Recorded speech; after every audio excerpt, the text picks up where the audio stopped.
Layuan mo ang mga taong negatibo.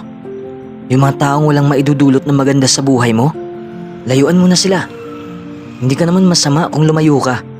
Kung hindi ka lalayo sa kanila, ang buhay mo ay hindi magbabago. Ano bang klaseng kaibigan na gusto mo? Yung bisyoso? Yung walang pakialam sa kanilang buhay?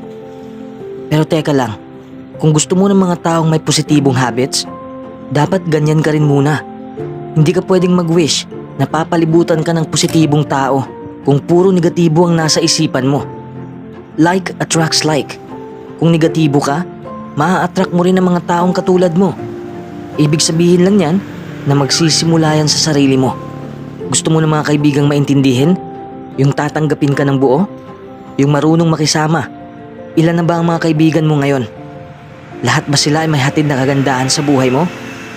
Dapat alam mo yon. If you find that the people in your life are not adding anything positive, it may be time to make some changes. Para saan pa ba ang pagpapanatili kung alam mo nang ganyan lang ang takbo ng buhay mo? Alam mo ngang mali ang kinakasama mo, hindi ka pa rin umaalis. Huwag mong sadyain na sirain ang buhay mo. Hindi ko naman sinasabi na iiwan mo sila kaagad. Huwag naman ganon. Dapat ipaalam mo sa kanila na mali na ang mga ginagawa nila sa buhay.